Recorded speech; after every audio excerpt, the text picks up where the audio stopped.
Okay. Well, good morning. Welcome to the Q&A session for the Body of Knowledge course. I am Andrew Gibbons, and we can get started anytime you guys are ready. If you have a question, I'm just going to pin my video here to the screen. You can either raise your hand physically, like this, and I'll just keep an eye on everybody in the session, or you can also use the raise hand feature, which is if you open the little participants window, you'll see a list of the people there, and there's usually a button there that says raise hand. Maybe it's in the chat or something like that. But if anybody has a question, just fire away, just raise your hand, and we'll get started. Sarah, I see your hand up. If you want to unmute yourself, go ahead. Yeah, I have two questions, well, maybe three, but one is fairly practical, and then the other one is more of kind of observational, kind of a quandary that came to light after your session ATM on Tuesday. So let's see. Fire away.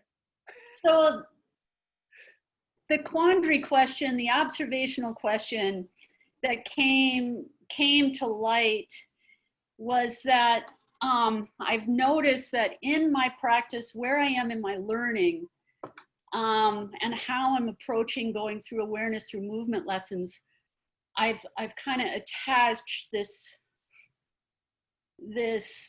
idea of it being a practice. And I'm realizing that word has a lot of baggage and history to it. And what comes with that is this kind of bearing down, this density, this drilling down into the lesson that, I mean, it's satisfying in a certain way. But I realized in watching myself going through the lesson, this was really clear on Tuesday, that I'm doing some weird stuff, and not bad, but I'm like, whoa. And I realized it kind of creates these unnecessary constraints that I don't need to have in how I go about the lesson.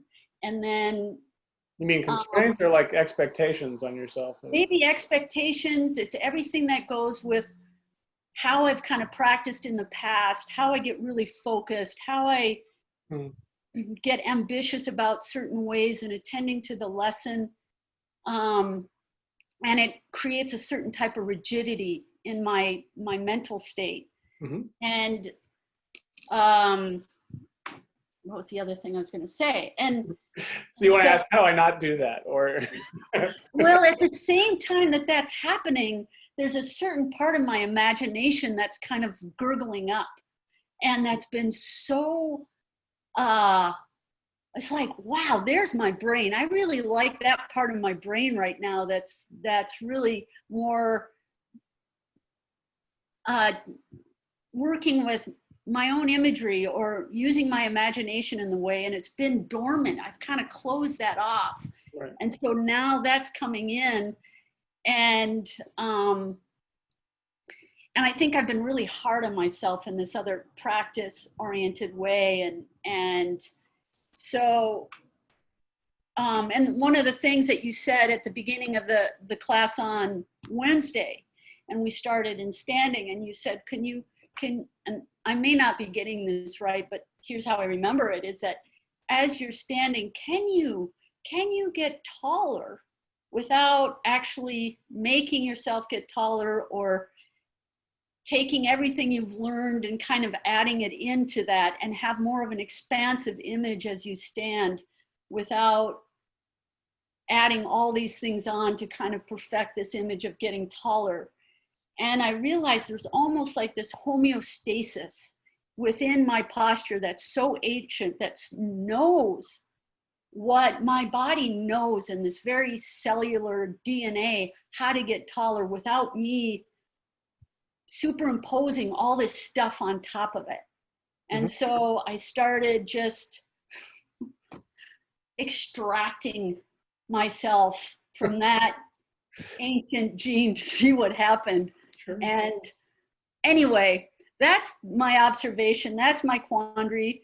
Okay. I don't know if it's a question, but I just am watching myself in my learning process of how I go about these things and trying to be gentle with myself, try to invite more of the imagination, but some of this more specific stuff is useful too. And maybe it's about being more intentional with how I approach the lesson. Mm-hmm. I don't know, anything you have to say would be helpful. Okay. Well, you know, we're all trying to figure out what am I trying to get out of these lessons? What am I trying to get out of this? You know, you're a practitioner. So just to clarify, this is a question that's coming from a practitioner. How many years have you been a practitioner for? 5 now. Okay. So ambition it's disorienting sometimes. It's not a bad quality, and I don't even know that what you're describing is that you're ambitious, but you know, in our efforts to try to extract out of the lessons something new, that we start to have expectations, or we start to learn from various teachers or various experiences in the lessons that, oh my gosh, there's more there than I previously experienced, or there's more that I was told about, or this seems outside the model that I'm familiar with, but oh my gosh, I just found something really exciting. And then we want to repeat that, and then we want to we want to go in, and we want to find that again. We want to make that more repeatable, and I think that's fine personally. You just want to watch yourself in that process of struggling with what I'm supposed to get out of it now, and did I get out of it what I thought I did, and what does that say about me? And the whole cycle of, you know, worrying about it can be exhausting, right? So on the one hand, this notion of having it being a practice, right? That is about consistency. Mainly that notion is about consistency. And most of the things that we want from the practice of awareness through movement, most of the things that we say that we want are probably more likely to come if we're consistent. If we do it, it doesn't have to be every day, although some people, yes, they practice every day, or it may not be a whole 45-minute lesson every day. It may be that they do a complete lesson twice a week, or they're in a class that meets twice a week, or there's some structure. The idea of a structure to a class is to provide some kind of consistency, because your mind is not really great at it. It's not really that great at it. Some people have it, some people less so. We all are struggling in some continuum. But part of what you are acquiring in the lessons is this way of learning how to appreciate and be oriented in your own experience doing the lessons. There's a rung of the ladder of experience where the student basically or the person basically assumes that, well, if I do the lesson, I get the benefit of the lesson. I did the lesson, and I feel different. I feel like this. And so they have this transactional, maybe, or it's just it's a consumer kind of experience. I ate the burger and now I feel full, and that was a good burger. When I want that burger again, I'm going to go back, and hopefully it's going to be the same burger. So there's this expectation of the lesson producing the same effect. That's okay. It's not really true, but it is true at that rung, right? And then the problem is that we're trying to then build further, and the expectations you put on yourself, they're fine. You just want to know what they are. You just want to be clear about what it is. Now, I have certainly put the kinds of expectations on myself that were inappropriate expectations, right? And so then when you're in that phase, you're trying to get too much out of the lesson because of where you are. If you're trying to do a somersault before you really understand how to be clear in doing a somersault, you might injure yourself, right? So your expectations that you should get through that safely, that can lead to an unpleasant experience. But the benefit of just being clear about what your expectations are is that it helps to orient you in what you're doing. That's basically it.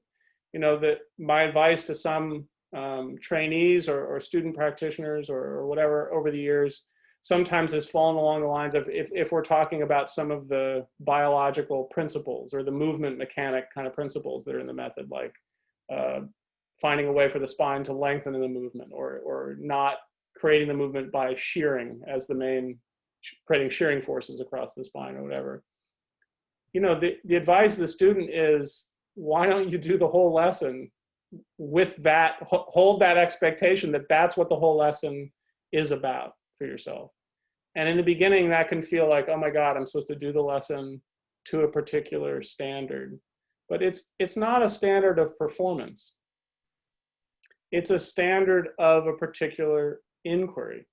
It's, can you see what it, if you're really focused on, you know, or you have this problem in your back, or this place that always shows up and all that, it's consistent, and you're trying to really understand it better, you're trying to have some criteria, some way of measuring what your experience is in the lesson, so that you can interpret a little more calmly and clearly what might be happening for you. You're taking a model, which is, boy, movement is better when I don't shear across my back or whatever the thing is. But you're trying to take a model, and then you're trying to see, how does this model help me understand what's going on in the lesson? And that's a very different approach than maybe going into the lesson and trying to just be longer, or, you know, force myself to perform at a certain standard in the lesson. Or, you know, if I don't have just sort of a calm idea of what exactly am I going to look at in this lesson, I might be driven a little nuts by my unconscious expectations, that part of my personality that, without some sort of plan, if I don't have a plan, this other stuff tends to just creep in and color everything I do. And so the whole idea of just being clear about what your expectations are, it's just a way of just being a calm planner. So you're kind of, it's okay to front load, okay, what am I going to look at in this lesson? Yeah. And that is a very, that's a mature process to be in with yourself, because you're not really saying, did I get it right?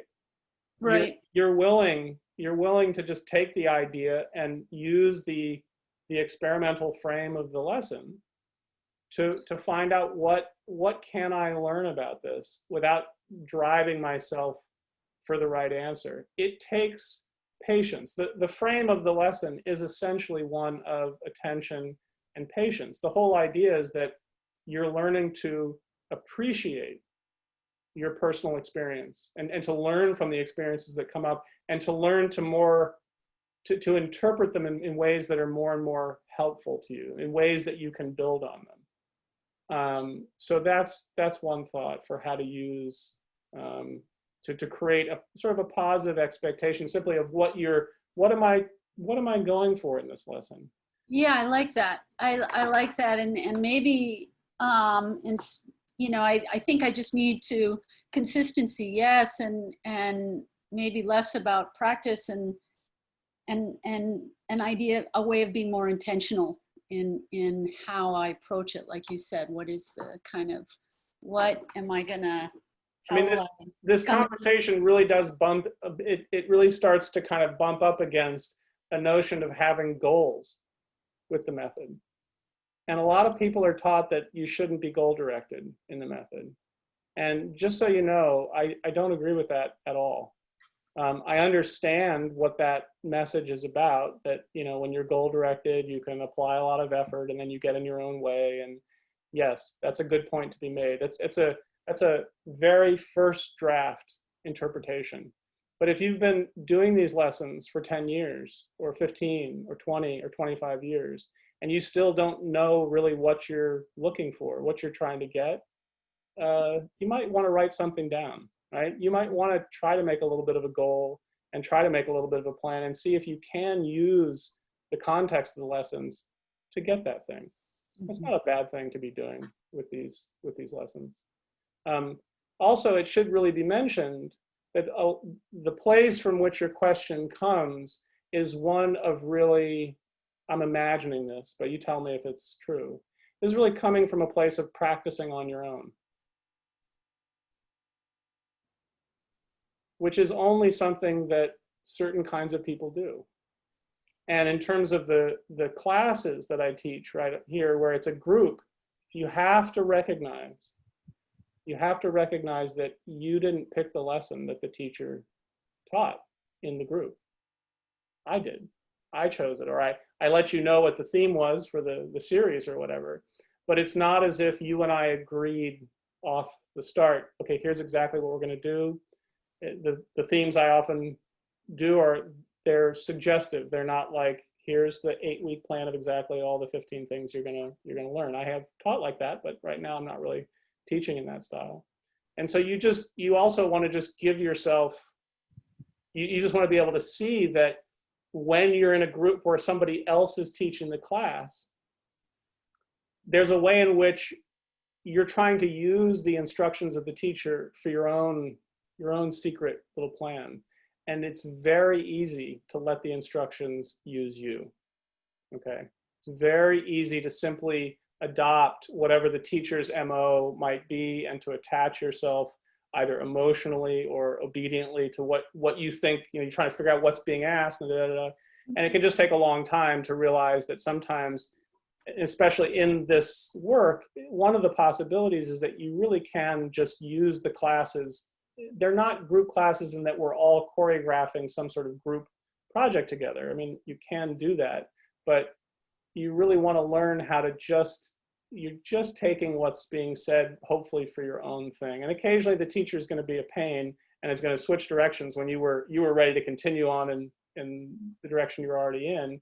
And it's disorienting, quite frankly. Yeah. You just have to accept that is part of what happens when you're learning in a group sometimes, and to be okay with it. And there's something to learn from being able to be flexible with that. And then there's the time that you spend by yourself when you really can be more in command of, okay, what am I going to look into? And here's the way I'm going to do it. And let's see what I find. Right. And that's really true. I find myself latching on to particular things, approaches that teachers present. And so anyway, I don't want to take up any more time, but a lot of these things swim around in my head because I am on my own practicing, and I am, as you should be. Right. And you should be. And you should be applauded for doing that stuff on your own and struggling with those kind of questions on your own. That's good.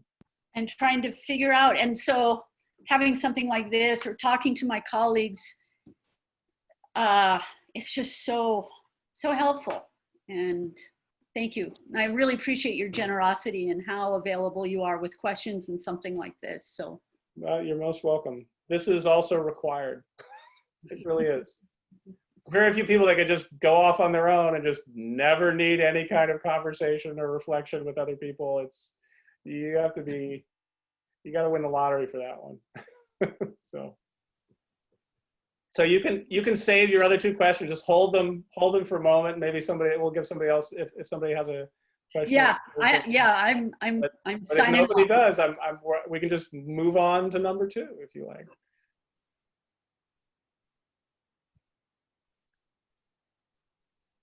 Or I'll read one from the list here while you guys are talking.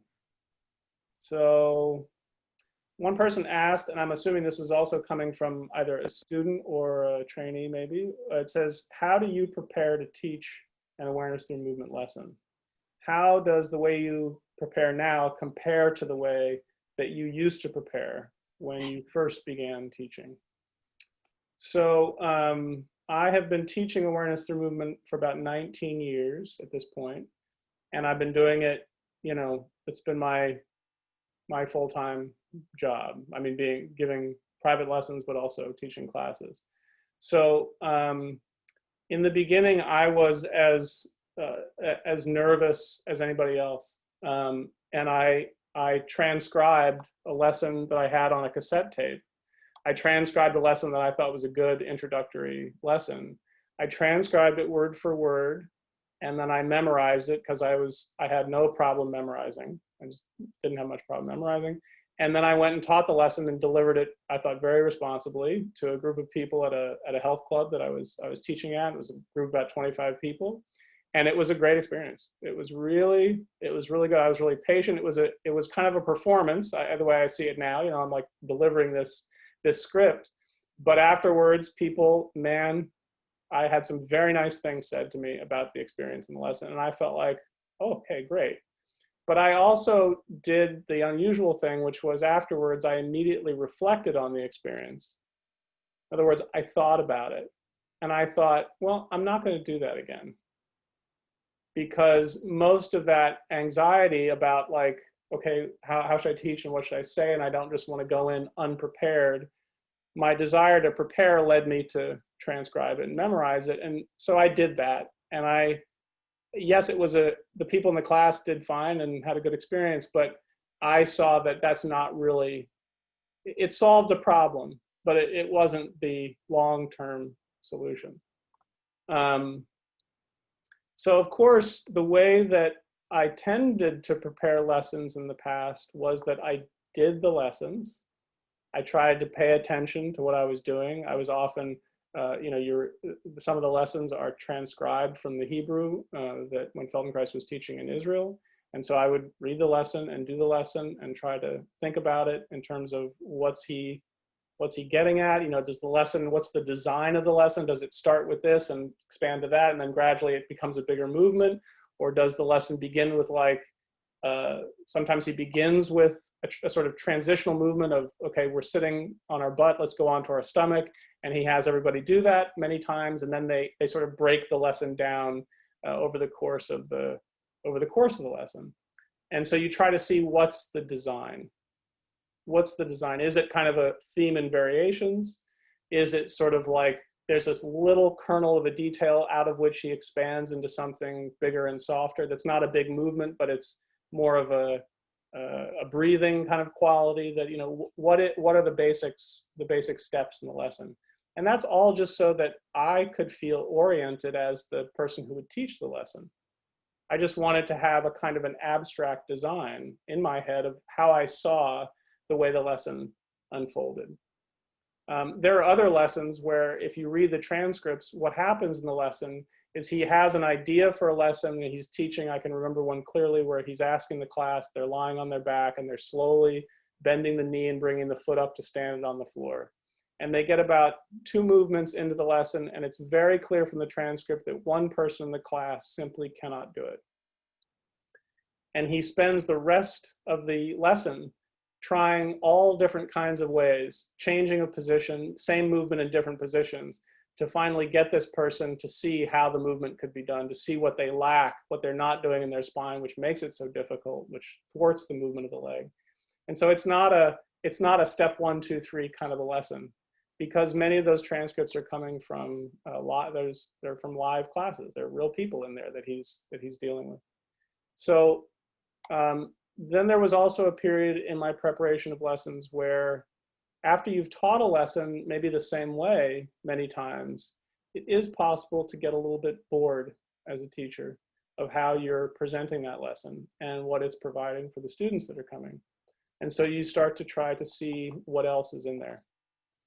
There was definitely a phase in my practice with myself where I saw how little I understood of many of the biomechanical principles and the anatomy and things like that. And so I really wanted to understand like this shearing forces thing that I mentioned earlier to Sarah. And so the lessons were really I put the lessons through their paces according to this one particular criteria.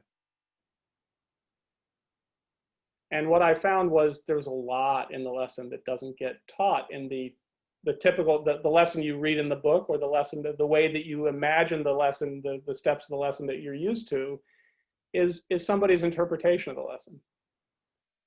And so you learn to add your own steps and add your own cues and to build your own structure. It's it's still more or less the same. It's like a musician who has, it's the same tune, but you're adding different kinds of harmonies and syncopations in there.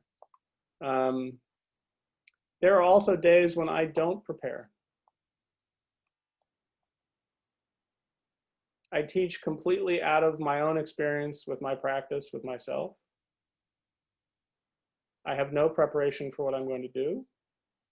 And that is not something I would recommend until you've been teaching for a long time and you're really clearly oriented in how things might go well or might not. That's not a way I would advise someone to get better, is just, hey, wing it, right? But once you start to understand the language better and better, not just the words, but just sort of the kinesthetic language, and you've done enough ATMs that you really start to understand not just many lessons or kinds of lessons, but you really start to see how each lesson can be turned into or reflect another lesson. Yeah, things are going to happen a little more spontaneously. But that takes time. It's not something you can really force to happen. And sometimes, just so you know, it doesn't go that well. So you have to be prepared. The thing about learning to prepare or getting better at what you do when you prepare is that you have to be willing to both prepare, and then you have to be able to teach, and then you have to reflect on what you taught given the way that you prepared, and how did it land for these particular people, and what was strong about the presentation you thought about that you did well but didn't really land for people. You have to be willing to reflect on how it's going. And this is part of the consistency part. It doesn't make any sense. You're not a performer. You're not offering performances of words through movement. You're in there with real people that are there to learn and improve and understand what function might look like or how it might feel or what it is. And you have to be in this conversation with your students and with your colleagues and with yourself. Otherwise, it's very hard to stay oriented, except in a way that makes sense to you, which is okay. That might not be the best thing if you're working with other people, though, because part of your job as the teacher is to help the students build a kind of a self-image through the lessons that they can interpret and use too, right? It's not simply a delivery of this cool material or these interesting movement lessons, but you're helping the student become hopefully more actively literate in what they're doing. Yeah. And so, you know, some lessons you just gotta, you may be given an assignment to teach some lessons around a particular activity, and you just gotta hunker down and do your homework and figure it out. Other times it's really fun to take some activity that you take for granted. Like for me, walking was something that one day I just began to be deeply interested. I realized that I had never really applied any of my understanding to any kind of detailed understanding of how walking worked. And man, did I start to prepare some very, very different kinds of lessons, not just in terms of the source material that I went to, but in terms of really being present with my own process of, so how does that work? What do I feel when I try to do that? What do I think of the lesson that is called preparation for walking or whatever from the library of lessons? What do I think he's getting at there? What's missing from that lesson? Can I teach a better lesson than that? Can I fill in the gaps that lesson? What lesson would I teach afterwards? It's this kind of, again, being in a conversation with both the historical source material, but also your colleagues too is also a really important source of reflection, because there's nothing better than a conversation with a trusted colleague where somebody can tell you, I don't think so. I think you're on the wrong track, man.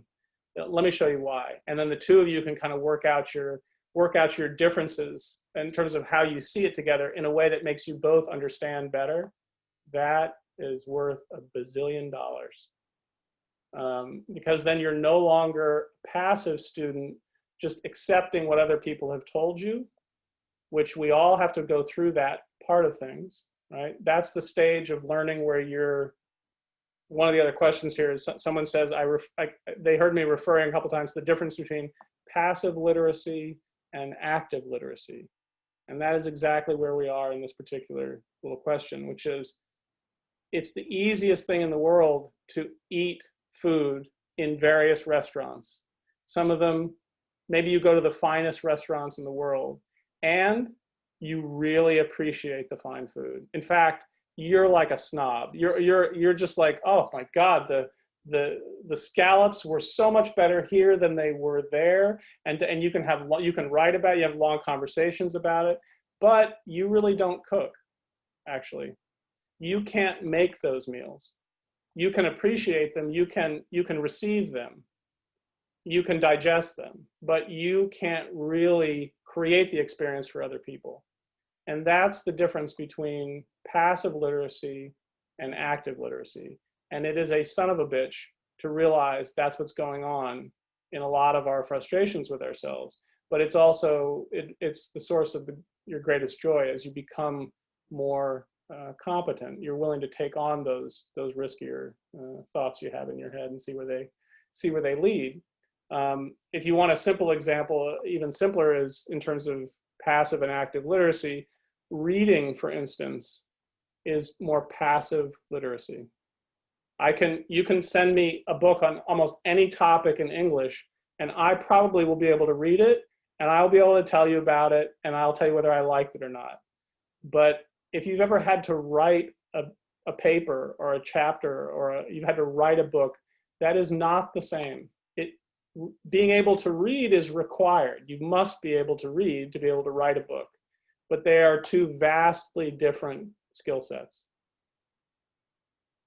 And the same is true in teaching this kind of work, which is, it is one thing to be able to walk into an ATM class with a teacher, obviously, that you either like or you're interested in and you trust, and you have a beautiful experience, and that teacher sets up a context and a frame with the lesson where you learn something about yourself that is really valuable and you didn't know, and it just makes you feel wonderful. Or it really helps you in your journey to, I don't know, heal an injury or get better at something. That's great.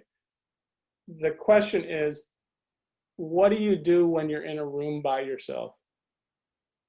Can you then take what you learned or what you experienced? Did all that experience leak out? Because the answer is usually yes. It's not as if you do the lesson, you had this incredible experience, and then you just keep it forever. That happens every blue moon, and you can't really plan for it. You just have a moment of grace where it's just something happens that you never forget, right? And that there's a lot of factors that you don't understand where they have to be in order to have that kind of experience. But if you want to try to have that experience or get closer to seeing how you might construct that more consistently for yourself over time, to take responsibility for the kind of learning, that really requires you become more of a actively literate in what you're doing. It means you don't just like music, you don't just listen to music and love that song, but you actually, you don't even play, it's not even that you play music and you play it really well, you start to write songs, you start to see how songs are written, you start to compose music.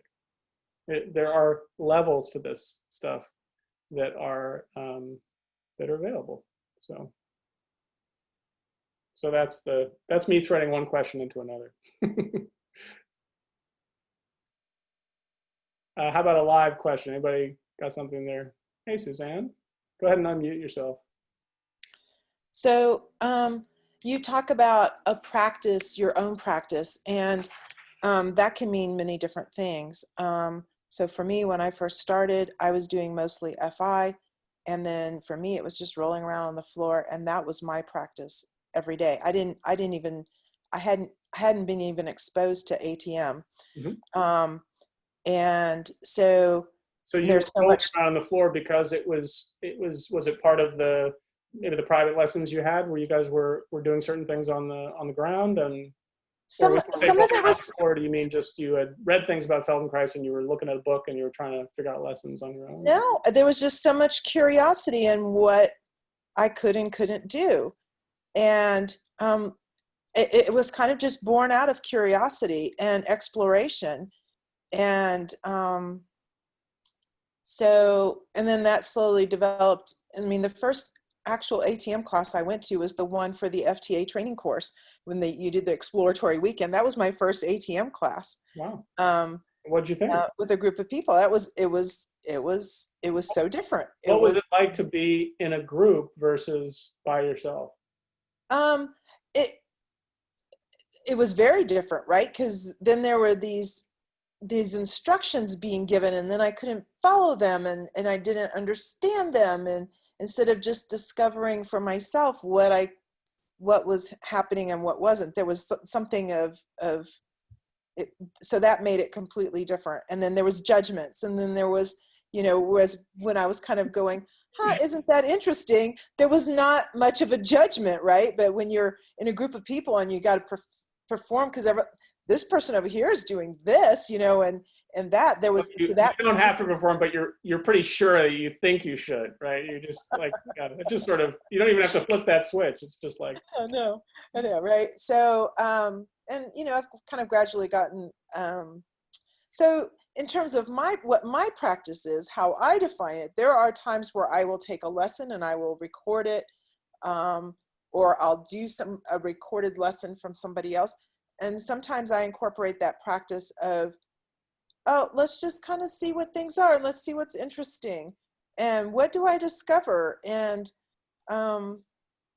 so that's what practice means to me.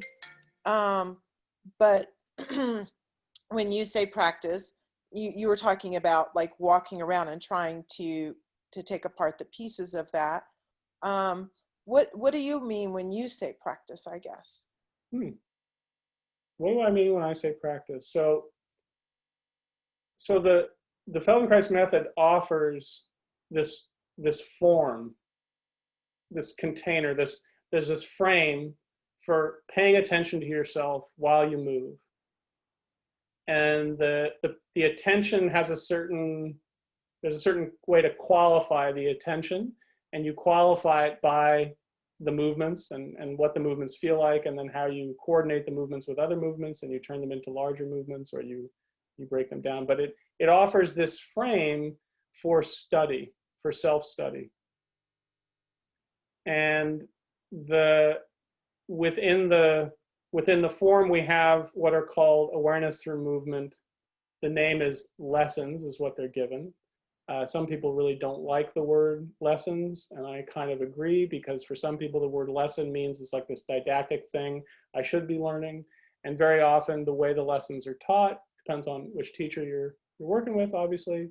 But some people really de-emphasize any kind of standard for how to move. And it's more just asking yourself questions and sensing what it is you feel, but there's no real desire for an outcome. Or there's some people that really emphasize the fact that if you just try not to have any outcome, you get a better outcome, this kind of stuff. And it's very confusing. But the method basically offers these different lessons, one through however many hundred that were transcribed from Dr. Feldenkrais. And so these lessons give us an opportunity to look at how he thought about function. How he thought about function and how he used movement in this context of becoming more sensitive to our own personal experience in a way that could make us not only move better with a higher integrity, physical integrity, but also that the quality of attention that we brought to ourselves would actually make us calmer, more confident, less harried, less rushed, right? And that there would be a kind of a maturational experience to be had over the long run with the lessons. And so in one sense, having a practice with yourself could mean doing one of those lessons every day. That's just an encyclopedic approach, right? In the same way that a musician who, if you ask a musician, are you practicing? Everybody knows what that means, right? It means you're spending time on the instrument, right? And you're either doing, you know, etudes or studies, or you're doing technical exercises or breathing exercises if you're a wind player, or you're learning a particular piece in the repertoire, or if you play in an orchestra, you're learning your part for the concert that's coming up in 2 months. But the practice means time in that frame studying that particular art, right? So we have a kind of a formal practice, awareness through movement. And lucky enough for us, these formal practices were Feldenkrais recorded a lot of them, and then they were transcribed from the Hebrew, and he wrote a couple of books. And so we can take each one of those as a canned experience that then we go and try and get, right? Take it off the shelf, play the record, or push play, and now we can have that experience. I'm practicing. That's one way of, that's a sort of an encyclopedic time-based approach to practicing. How many hours did you practice today, Andrew? Oh, I practiced only 45 minutes. Well, you got a concert coming up. You better put it in 2 hours next time. Okay. And you play the numbers game of how much have I practiced. That's one way to think of a practice. And you use, hopefully, the formal practice where you're actually doing the lesson, hopefully it's producing something for you. What's it producing?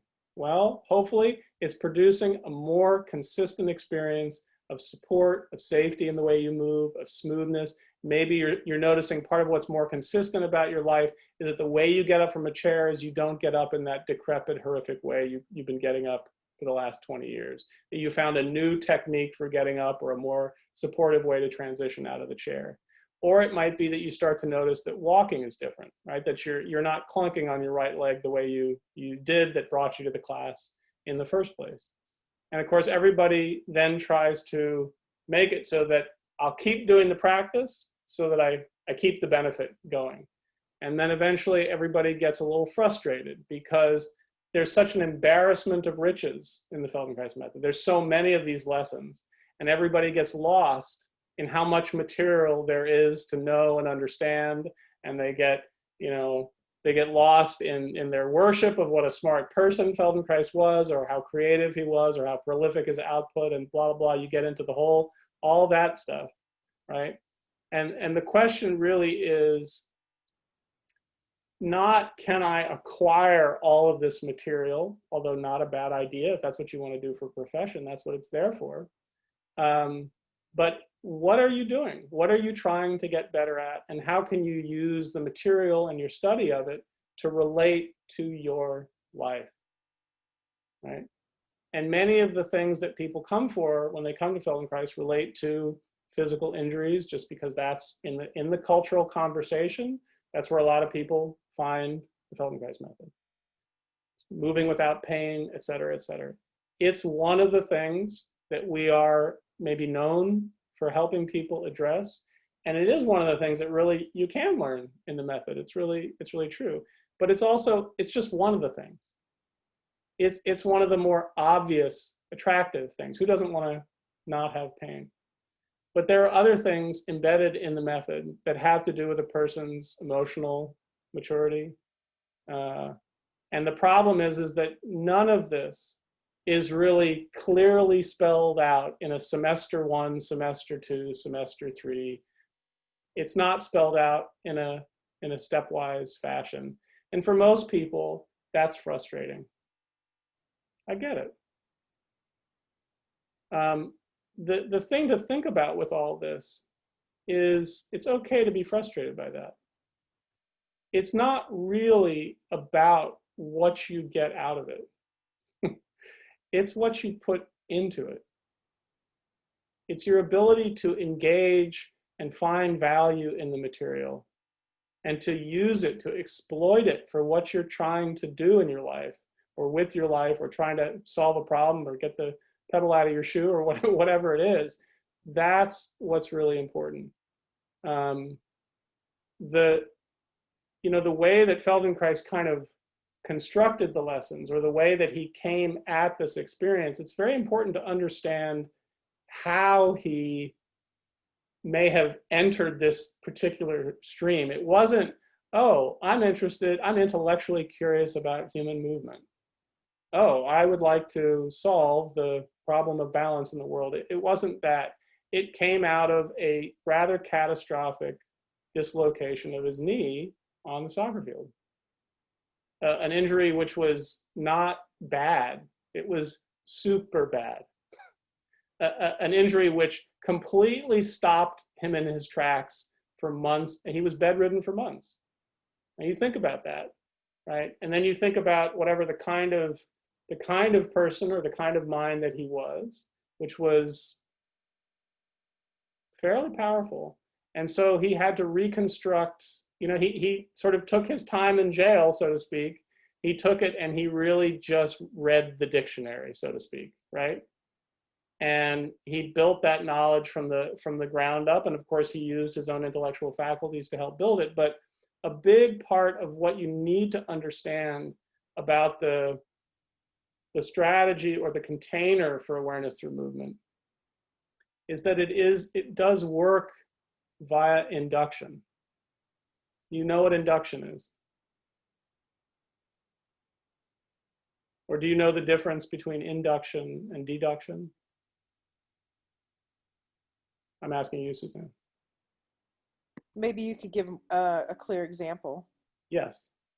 So I'm bringing this up just because I read this word in one of his books where he says, there's a sentence he says, and we work by induction. And I remember, I don't know, I was probably 19 and I was like, oh, there's another word I need to look up. And I just kept going, right? I didn't know what it was.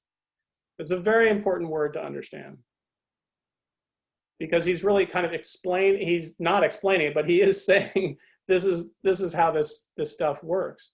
So if we were learning something more deductively, I would be telling you, here's the rules to tennis. Two people on either side of the net, you have to hit the ball of that person. And I explain all the rules to you.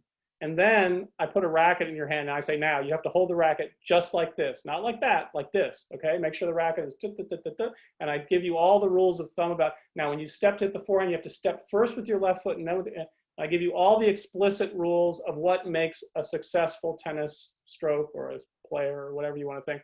And then having gotten all that specific information, you go out and apply it to the tennis court and you win, right? That's the aspiration that person might have working that way. That assuming that all the things that the tennis coach told me are true, assuming they're not lying, that all these things are true, if I understand them and if I apply them in the way that I'm told, they will guarantee success. That's working deductively. Well, we know this is true, we know this is true, and if we know all these things are true, then this is true. Inductively is the reverse. I notice something. Smell the wood burning? You smell that? It's September. You know, most people aren't having fires in their chimney until, like, usually it's not even cold yet. Oh, maybe it's, no, it's barbecue. You smell the barbecue? Huh. Where is it coming from? And then you work your way that way. And this whole conversation around awareness and what awareness is for and how it works and why it's so important and what is it and all this kind of stuff.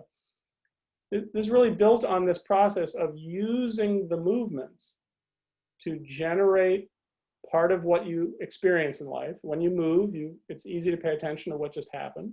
And so then you build out from there. And then you use the comparisons and sensation to help orient you inside the experience more clearly. But it's important to understand that you're not taking some rules about movement and then just applying them willy-nilly, right? There's a lot of ways to describe how this all works, that it's more process-oriented rather than more results-oriented. And the reason all these things are confusing is because most people, when they hear these discussions, they leave them there. They leave themselves in a very first draft experience of what these terms mean. And you don't really understand the value or where the conflict is in some of these ideas until you've been at this for a while. And then you can see that it's possible to learn to be very, very aware. You're aware of your experience. You have no idea what you lack, but you're very aware. I'm very good at paying attention. I feel myself. I know, oh, I can so appreciate this. Oh, there's this click in my shoulder. It's been there for 20 years. I know just how to find it. I can be so aware. Okay, why is it still there, right? Have they learned, have they improved at all? These are different conversations. They have different nuances. And you want to understand how to move from one rung to the other, hopefully more consciously as you're doing this more and more. Yeah. But that's what the inductive part of this really is that we don't have people come to class, lay down on the floor, and then the teacher demonstrates and says, everybody, arms like this, arms like this. Okay, now arms like that. Okay, now bring your hands here. Now feel the elbows go out. We don't really demonstrate that. And there are reasons for this. There are stances that we take in the culture around whether or not, of why we don't like to demonstrate. I don't think it's a great thing that we don't demonstrate. I think sometimes demonstrating is actually a very appropriate thing to do in certain situations. It can be pollutive, but it doesn't have to be. But you want to just get behind what are these conversations about? How does that influence the way you're seeing what the context of awareness through movement is, so that you're not left only with what people told you. So I think I sold myself a little bit short, and then as you were talking, I realized, like in the beginning, like why did I start doing that? And to tell you the truth, when I first started, I was in such a bad situation that I was afraid to move. And so basically, I was told that you can't hurt yourself. But at that point, everything I was doing was hurting. And so then I was exploring, what can I do where I don't hurt myself? That's an aspirational sentence. If you move slowly, you can't hurt yourself if you move slowly. The truth is, it's less likely, right? There's more of an opportunity to stop what you're doing before it becomes more egregious. But the truth is, it's possible to move very slowly and very gently and very poorly. Mm-hmm, mm-hmm. Well, that was my starting point, right? And then as you start talking kind of more about the emotional aspects of things, it's like I practice Feldenkrais all the time. My daughter gets to the point, it's like, God, this is another Feldenkrais lesson, because I'm the way I, like, let's look at the other options here. What else is possible here? I mean, there's so many different levels of how I practice this, and it may not even be on the floor or in some sort of movement sort of way, but it's movement up here, how I can think about things in a different way. One of the things you're definitely hoping that everybody is getting from what the method or what awareness through movement has to offer is you're trying to learn how to trust yourself. It's not easy. You don't necessarily, depends who you are, but you don't necessarily have a lot of experience with it. And for a lot of people, it's hard to trust their experience because their experience is so unpleasant, right? There are a lot of people who, if you ask them to simply pay attention to what they are experiencing in the moment, the words don't come very easily. They don't come from a history or people or whatever where their own particular take on their experience is supposed to be valuable. What? Nobody cares what I think about what I'm doing. It's all about whether or not they're serving somebody else's needs, or, you never know. But hopefully what you're learning in good awareness through movement study or practice or lessons that you go to is you're hopefully learning how to be more oriented as to what is the palette of experience in movement that lets me know whether I'm safe or not. And then what's it like when I go past the boundary where I'm really safe? Do I tend to do that a lot? Do I tend to kind of live there? Most of us who are physically uncomfortable, have injuries. Again, it's relatively obvious when you think about it, but most of us don't realize how much we actually orient ourselves in space by what hurts. It's part of the way we live. The vestibular quality of feeling stable, there are certain guardrails, and those guardrails are rather unpleasant, but that's how we know where we are on the road, so to speak. And this is okay. The body, the nervous system does this, but we might want to start crafting a little more refined sense of where the middle of the road is, right? So that we know where the guardrails are without having to take the car and scrape along the guardrail all day long just to know, that's where the edge of the road is. Okay, yeah. Because it's really true that for a lot of people, as they go through their decades, they don't really know whether the way they're doing something is contributing to how they tend to experience themselves. I mean, those of us, I'm one, who injured themselves playing an instrument, right? I didn't want to do that. It's not like I was like, hey, let me build an injury. But at some point, I was forced to confront the fact that the way I was at the instrument apparently produces this horrendous outcome. And that's a moment where you really have to look at, what am I doing? What is there? What are the little handles in my experience of how I bring my arm forward or how I press the key down or whatever it is? There's a layer to experience that I'm not willing to pay attention to until it hurts enough. And your body will it will just raise the alarm level until it's loud enough that you go, oh my God, there's something terrible going on. I should pay attention to this. But we tend to want to avoid that. We want to avoid paying attention to it because we're often so much more attracted to what we're trying to produce. Yeah. So there's a couple of things that people wrote into the chat here. I'm just going to try to read a couple.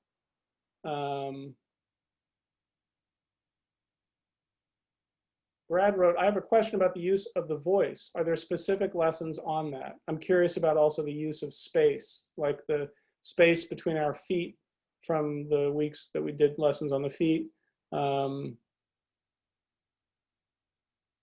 This idea of using spatial or imaginary limits, walls that aren't there and floors, et cetera, that aren't there. Yeah. Well, there are a lot of tools in the toolkit of an awareness through movement teacher. There's a lot of things available to you. And one of those things is your imagination. And I do not use the word imagination to mean just like, hey, making up anything because it's fun to be imaginative or whatever. I'm talking about the use of an imagination for very specific reasons. Like in the lesson we did on Wednesday, maybe, or Monday of this week, part of it was to imagine that you had two walls, you were in a very narrow hallway, and the hallway was just as wide as your body. And to imagine so that, why were we doing that, right? We were doing that so that you would have a more strict criteria for measuring that when you turned, did you tend to turn and come away from the wall to your right, or did you turn and go closer to the wall? For many people, if you simply ask them, when you turn to the right, do you go forward around yourself or do you tend to back around yourself? Those words are not sufficient for a lot of people. I know what I think I mean, but for a lot of people in the class, that may not be enough. So you can use certain ideas, certain spatial ideas, certain common objects that people are used to walls. They know what walls are. There's very few people that say, what's a wall, right? And the wall represents a certain constraint for where you're going to be able to move so that the person can measure more accurately what happens. Not what they imagine to happen. It helps them measure more accurately what they're actually doing. For those of you that have read the book Awareness Through Movement, there's a lesson in there called the pelvic clock lesson. Why does he use a clock?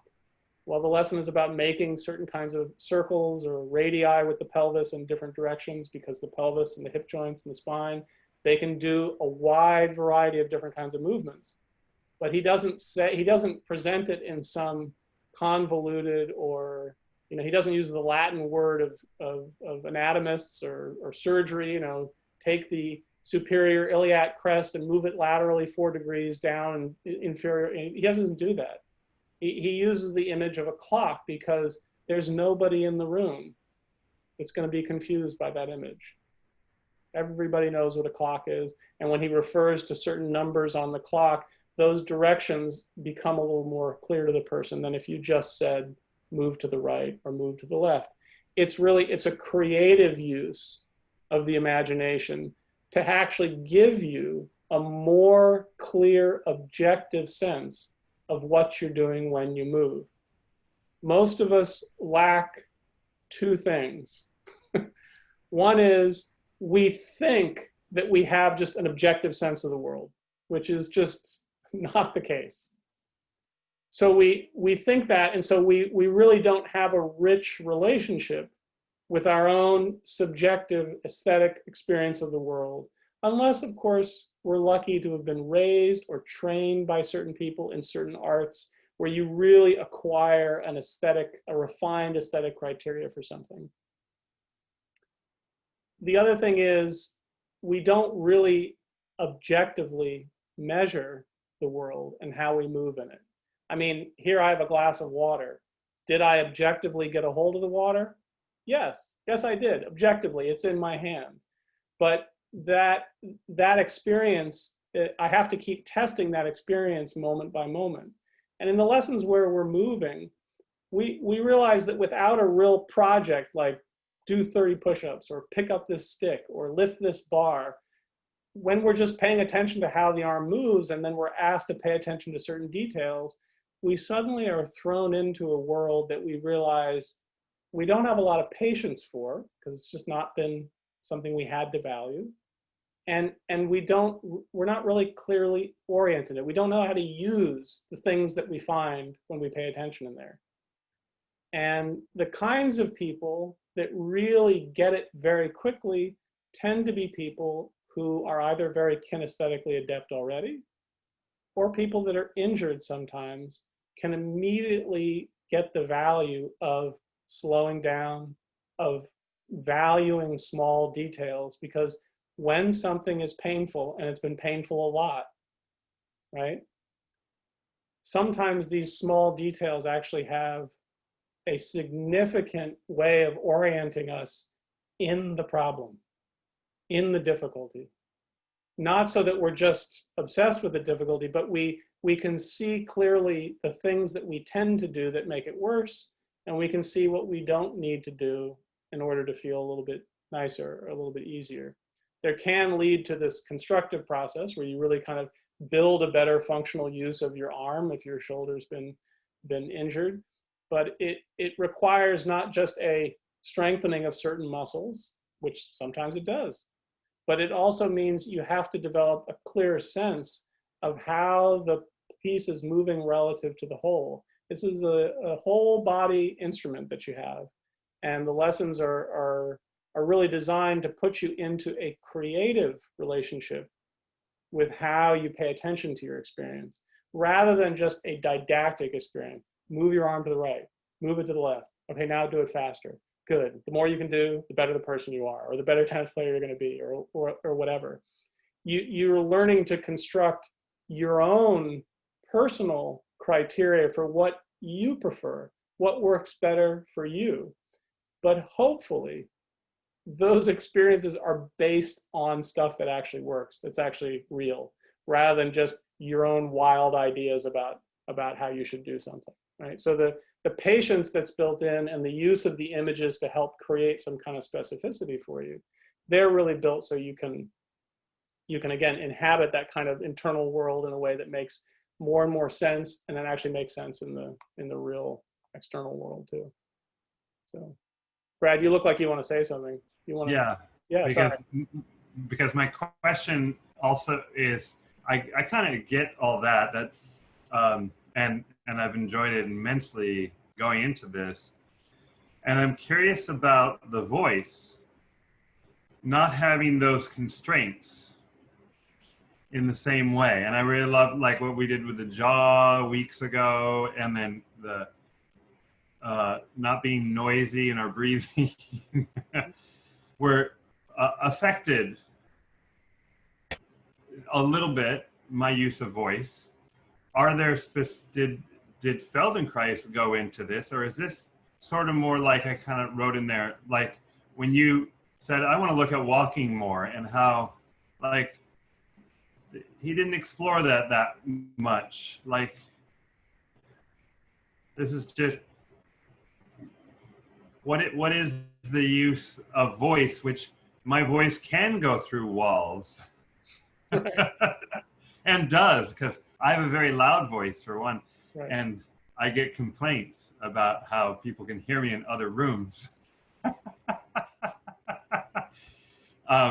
So anyway, that's kind of where my curiosity is. And I got curious about voice personally, because I had been a dancer for years and had no compunction about performing dance and I could be naked or almost naked and I didn't care and whatever. But then I had to speak on stage and I broke down in tears. Mm. And it was like, okay, there's something different here. And I explored voice in a lot of different ways, but I'm curious how Feldenkrais does. I feel like there's a potential there that I've never explored.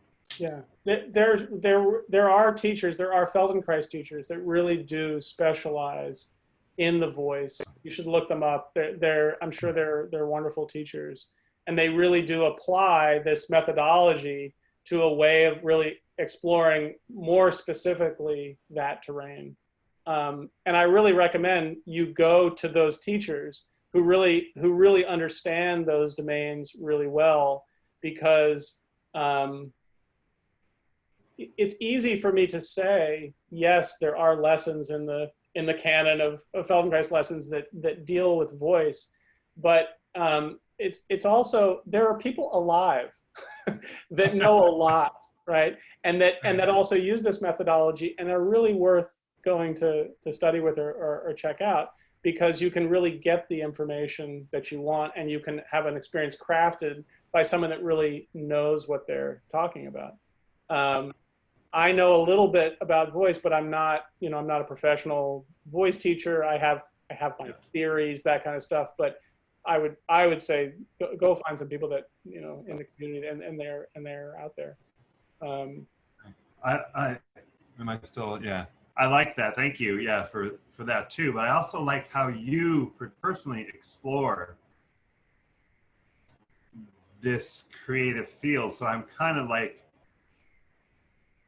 listening and hearing like, oh, this is something I probably could do, though I don't have enough information from Feldenkrais lessons to be able to do that. So that's where going out and get another person. It's the kind of thing where if you drop me on a desert island with 50 people, and I just parachuted in, and I was going to be there for 5 years, and my mission was, you have to teach these people how to sing. Like, would I come up with something? You bet I would. I would relish the challenge, right? Even though it's not a domain I've really applied myself to. Can I? Yes. But there are surely people that know a lot more than I do about it. But, in some ways, what's cool about being a Feldenkrais teacher, it doesn't mean you're an expert in anything related to the body or movement, because what our expertise really is in creating this very clear frame for how to explore and experiment with something. Most people who ask, that kind of question, like, are there Feldenkrais lessons for tennis playing, right? Like that very quickly, you can, I know you can hear, like, that will get us very quickly into the more deductive, like, I want lessons that produce these results. I think that's awesome. If I was going to play tennis, trust me, I wouldn't necessarily just pick a random Feldenkrais teacher and say, show me what you know about tennis. I would go talk to a tennis pro, but I'd also, being who I am just as a person, this is how I would use my whatever my Feldenkrais superpowers are. I would be that odd student that doesn't take what the teacher says for granted all the time. Or I would, I'm lucky enough to have gotten through some of my more difficult years, maybe, where I can hear what a teacher says, and then I'm going to take it out and road test it. And I'm gonna be a very difficult student for that teacher. I don't mean I'm going to be obnoxious. I just mean I'm just not going to be the average. Okay, so I do it like this. Okay, good. And then I just wait for their approval. I'm gonna reverse engineer that stuff, and I'll try to get inside of it. So that's just another way to think about how you approach. I'm not trying to make trouble for anybody else. If you go out there, you decide to become the most difficult student they've ever had. Yeah, but there are many interesting little flavors of work with the voice in different Feldenkrais lessons where they're about different kinds of breathing. And then, of course, there's also just kind of the interesting experience that you've probably already had in the lessons that we've done here, where the voice may not have been mentioned necessarily. We didn't necessarily front load, okay, this is a lesson about the voice. and yet you stand up and the next words you say, you're like, oh, what happened? Like my, whatever quality we did with the abdomen or whatever, like this had some effect there, right? You It doesn't did need once. you to know exactly what to do, but it does turn on the curiosity knob, like, huh, what's there? Yeah. You did once a couple of months ago. You did in front, and it was, and I really noticed. I mean, it was quite dramatically different, and I'm like, that was cool. Yeah,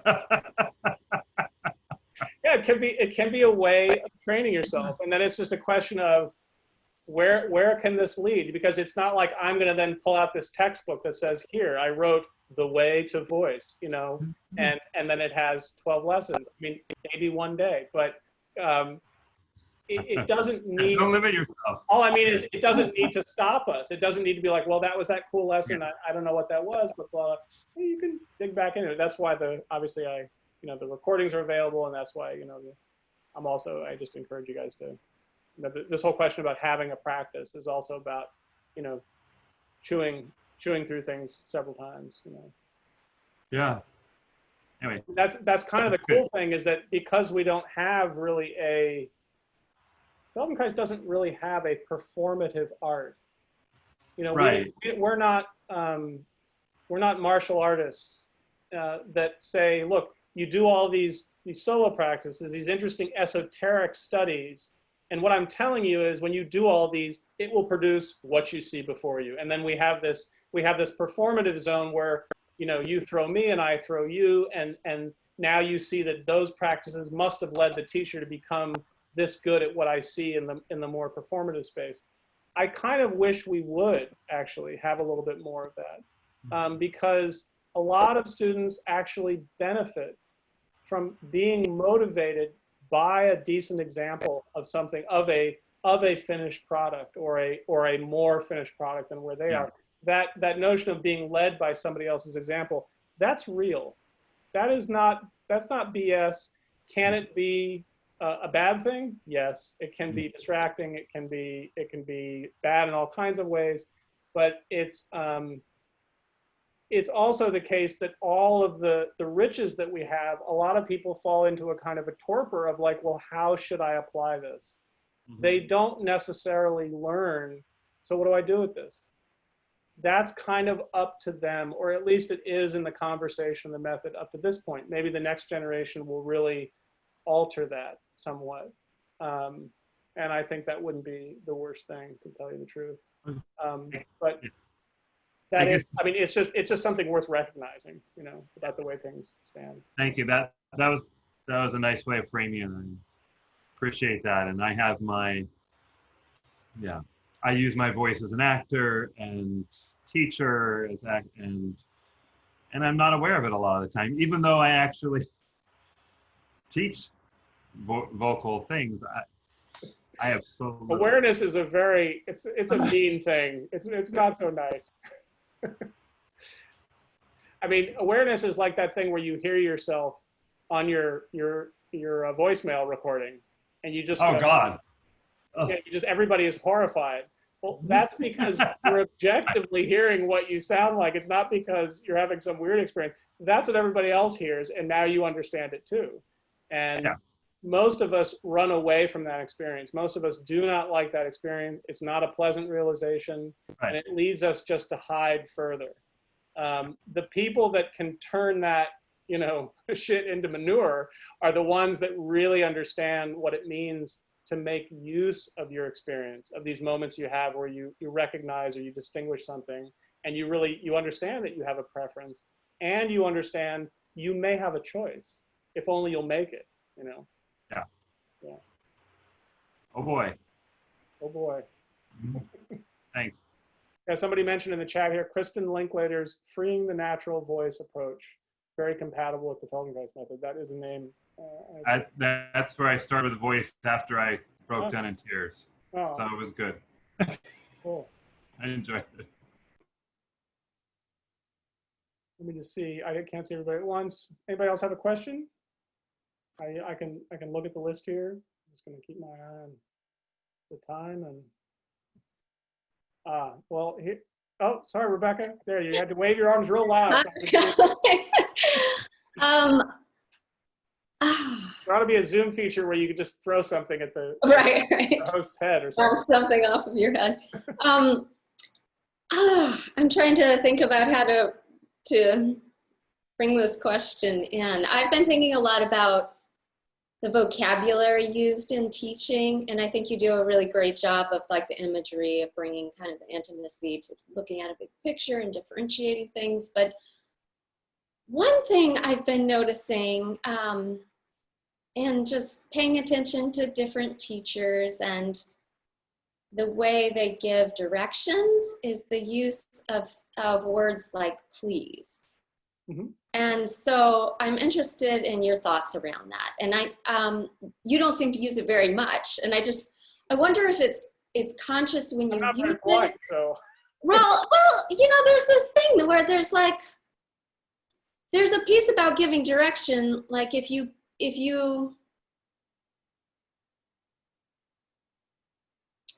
it's given with flat affect, sometimes that leans towards punitive. Just in our brains, we see it that way. Yes, yes. And so I think sometimes people are being polite to add in please, but then there's also this piece that sometimes the implied, like, for me, please for me. And obviously we want to leave that out in our I think, this is for you, like, do this for you. And anyway, that's one of those words that's kind of jumping out at me as I'm thinking about like habits that we, like saying and realizing you're doing it over and over, like to say, I'm using words like please, or I'm doing these things that I don't really want there. Yeah, the question you're asking is, the word please is like the trigger for the experience or whatever, but what you're really asking is about the way that the teacher is in the space of the lesson, how the teacher appears or obstructs the student's experience of themselves, or takes up, makes the lesson about what they want versus what the students want. And there's just the run-of-the-mill personality clash or whatever it might be that goes on whenever there are what is known as group dynamics, right? And this is an area to really, as you teach more and more, is to really get clear about and to reflect on with other teachers. And also you have to listen to yourself teach. It's the most horrific thing. It's like the musicians that actually tape themselves, they get really good. They get really good, because once you tape yourself, you record yourself and you listen, you don't unhear those things. You just don't. And you realize how little you're receiving when you're producing the music or when you're teaching the class. You are in some kind of, I don't want to say performative, but you're not going to sit back and reflect and take notes. You're teaching the class. You're hoping to create this context for the students. So, but I'll tell you a little story. I had a conversation with a colleague of mine after teaching a class in which they were present. And we were trying, the person was giving me feedback, and they let me know that they heard me say the word, I want you to, as I was teaching. I've heard many other students do this. I just never thought about it. I didn't even know I did. I just said, oh, really?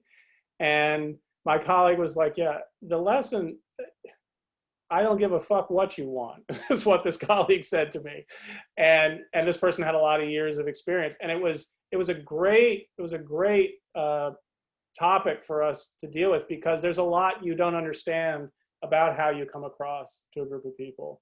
And of course, all your intentions are good, right? You're not trying to fail, you're not trying to do anybody wrong, but that's not enough. It's not enough to have the good intentions. You have to really, it's like being a writer. Have you ever had to edit your own stuff or had somebody edit it with you?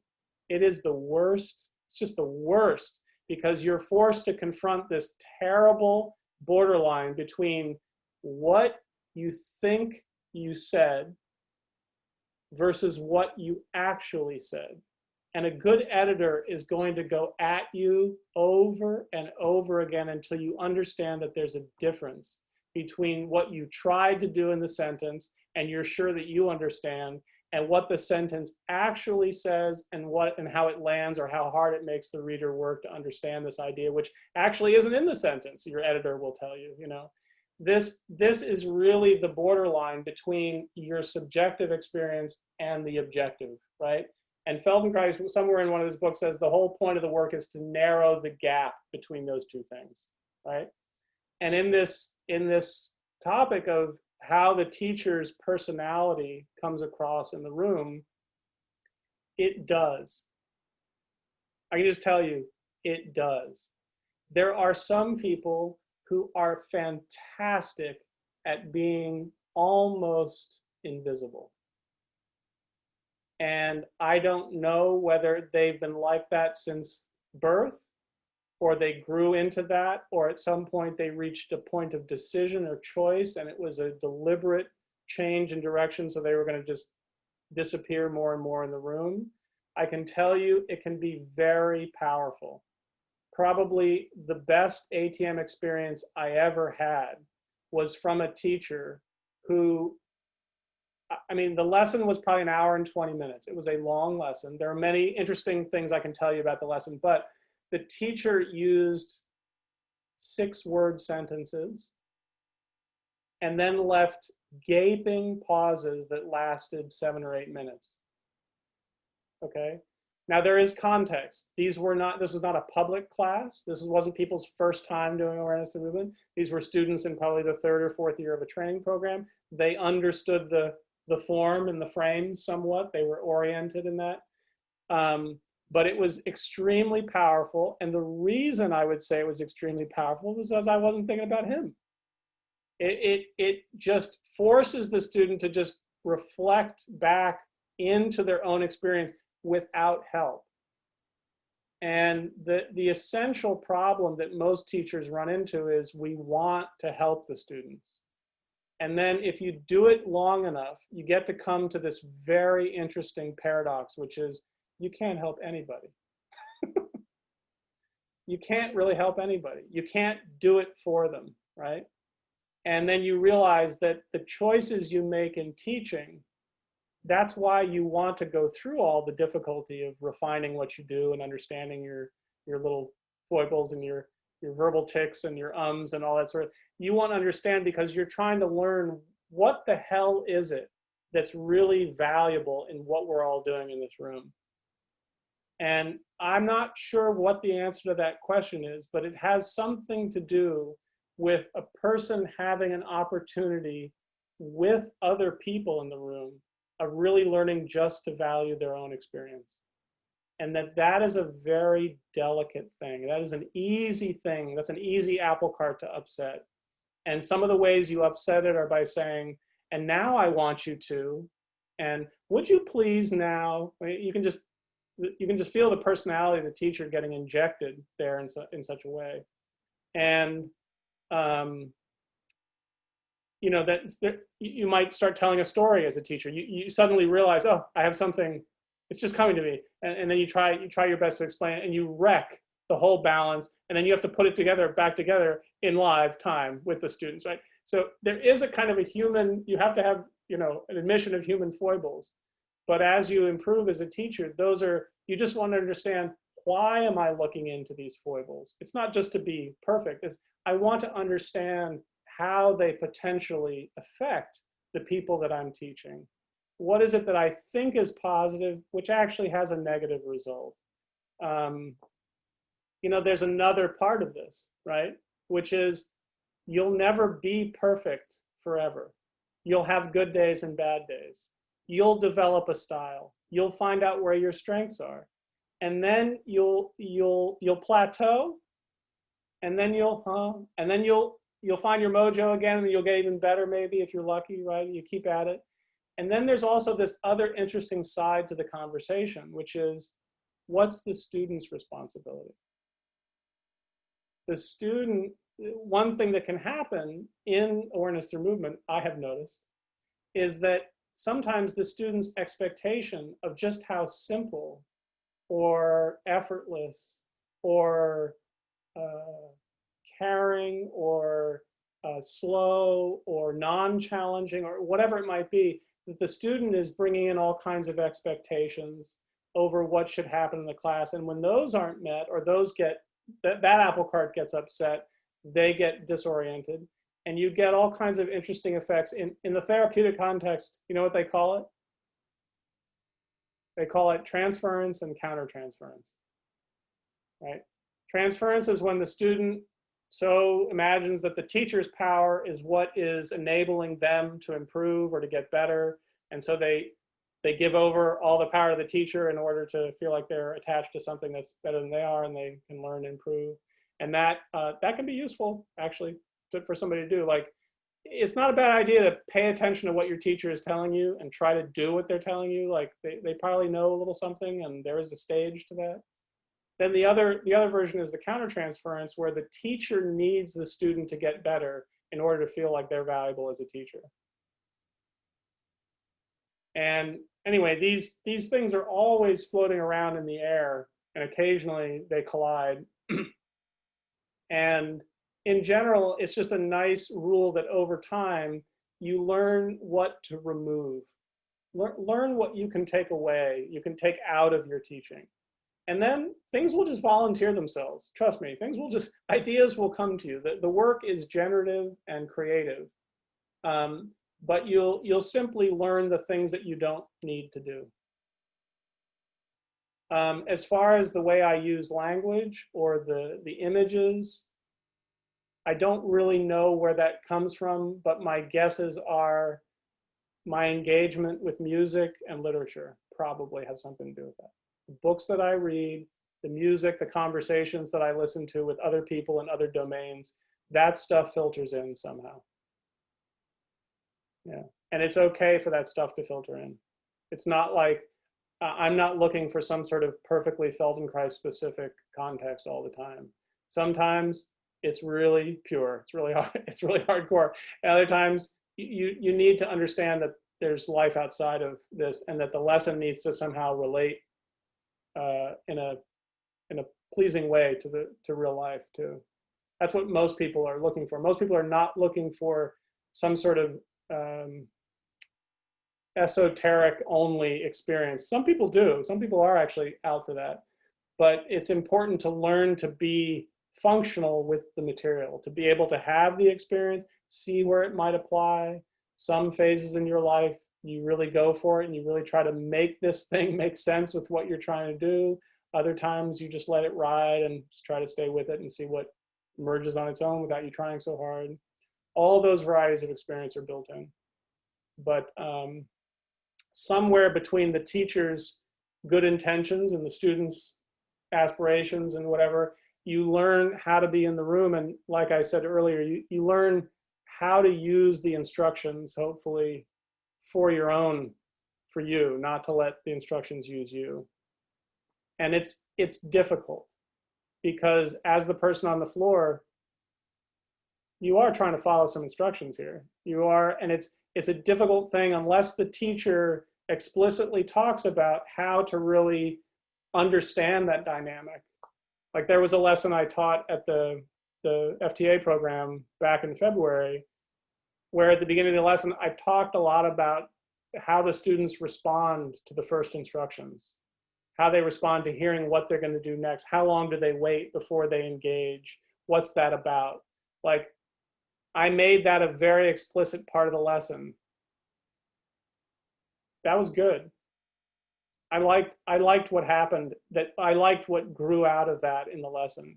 I liked the kind of restraint that it seemed to engender in the students in the class, because most people, they don't have a positive experience of restraint.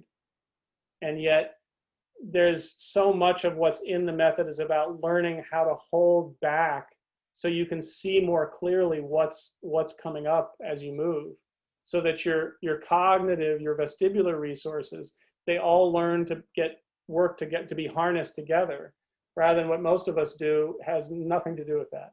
It's just something else entirely. So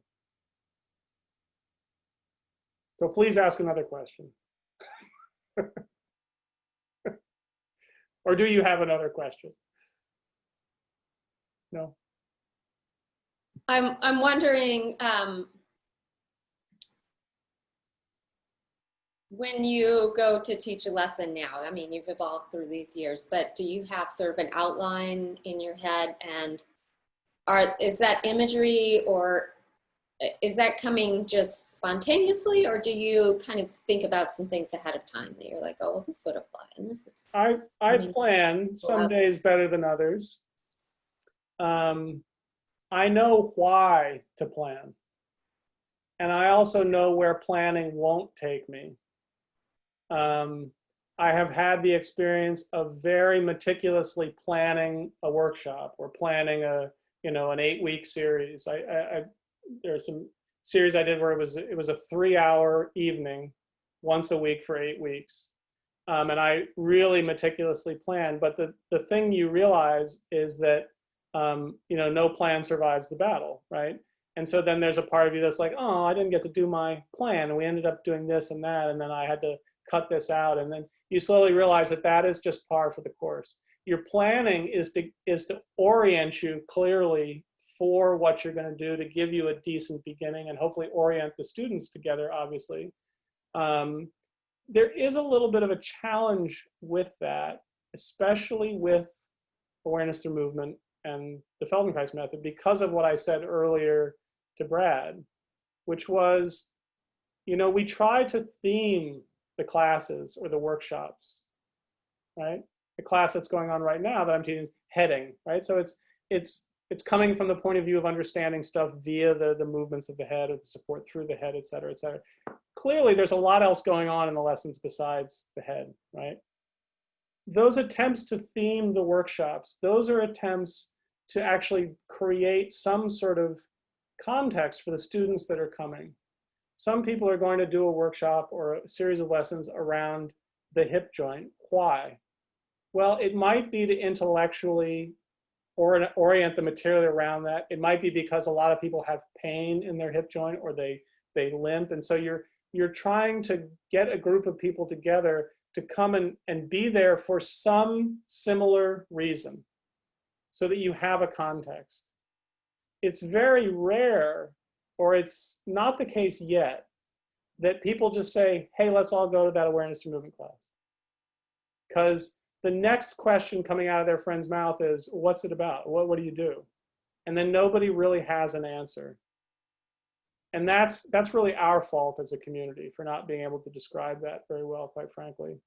There's nothing more fun than teaching a group of people who are all professional hockey players, or professional golfers, or really high intent amateur singers, whatever it is.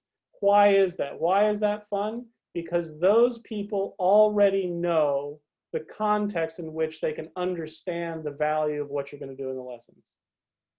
They have a testing ground where they can measure, well, I know we did this weird thing with the feet, but now the teacher is trying to guide us towards the understanding that the support from the ankles has something to do with whether or not the muscles in the neck are overly contracted, or before I even make a sound. And so they at least already have some sort of orienting context for what they do in the lessons. And that's an important, powerful thing to understand. No context, guess who's going to have to lay some context? The teacher is. It's possible, but it takes a little bit of time to really explain how balance works. And are people really interested in balance? Or to explain how support works from the ground. Are people interested in why am I interested in, I stand just fine. I haven't fallen out of my chair once. These are not, at least initially, these don't appear as high value concepts, even though in the community, we know that these have something to do with strength, with flexibility, with all the things that people culturally value. But we are not very good at explaining it to people yet, or showing them, or demonstrating. And that's really what has to change going forward in the future.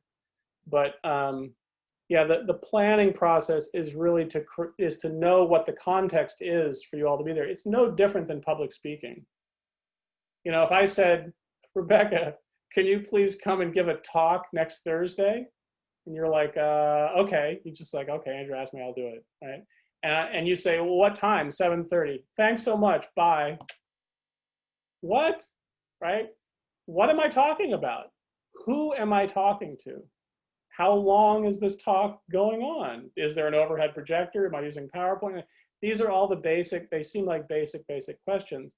These things are the same thing for a Feldenkrais teacher. Who am I teaching? Are they college students, or are they all in their 70s? Oh, they've all had hip surgery. Oh, I see. Oh, they're all coming from a hospital that uses a surgical technique, and they all had that hip surgery. And so this is a class that's supposed to help it.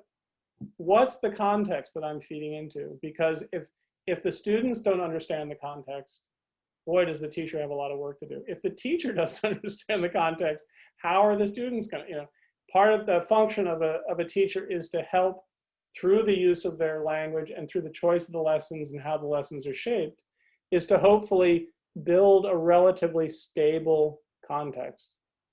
One that people feel like they're starting to understand as they go through, and that they can learn in. They can ask questions in, they can get answers in, they can test out certain ideas in. And that's, of course, why people teach longer workshop series, is who wants to teach one lesson to a random group of people? I mean, I have done that for sure. You have to do that in the beginning. But eventually, what you're really trying to do is build an audience so that you guys can get somewhere together and really understand how you got there, so that your own practice, your own time at home, if you continue to use the lessons, you have some notion of how to continue to build. And it's okay if you only have some notion. You may need more experience or more time with the teacher or whatever, but you start to be able to make use of your own time. That's, in the end, that's one of the high water marks. Can you take a walk?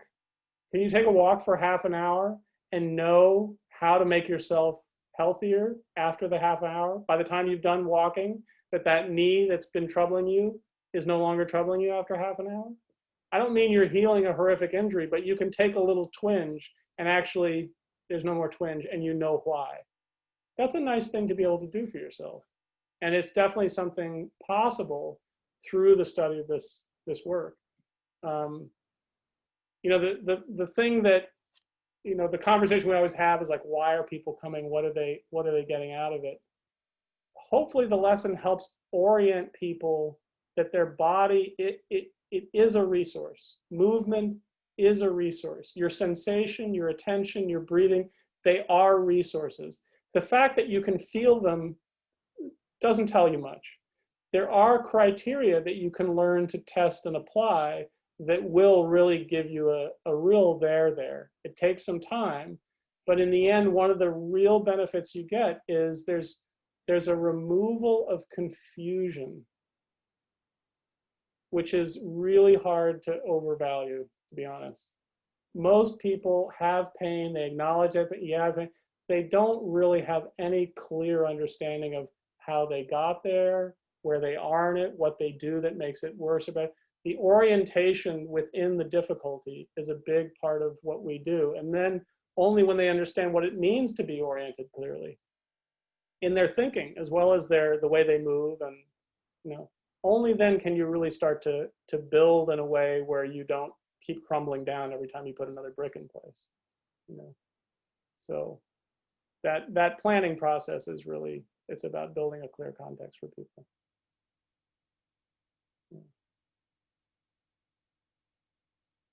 It is past 1 o'clock. Does anyone have any burning questions other than this, or should we hang it up there? Andrew, I just wanted to say that was a fantastic crash course in the Feldenkrais method. Just unbelievable how you pulled that all together and explained it all. Thank you so much. You're most welcome. Anytime.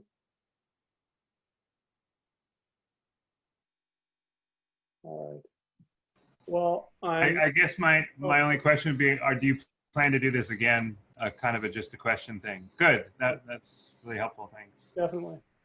And the heading series now, I'm not real clear because we missed a few. Are you still planning to do? Yeah, I'm adding the 3 classes that I had to cancel. We're going to add those onto the end. So instead of ending whenever it was this week, we'll go to, Right. what is it, I think the 14th of September, or Okay. when is the last? Let me look it up here. Yes, the last class is Monday the 14th. So it'll be Monday, Wednesday until September 14th. And then I'll start a new one. So, Oh, good. Good. Yay. so Thank you. let me know. You guys should be thinking about what you want. Voice. I can come up with what I want, but you know, you might as well let me know what the direction that you would like to go in. Okay. So I'll take it under advisement. Thank you. All right, guys. Thanks so much for coming. I appreciate your time and your questions. It was nice having this conversation. All right. Take care.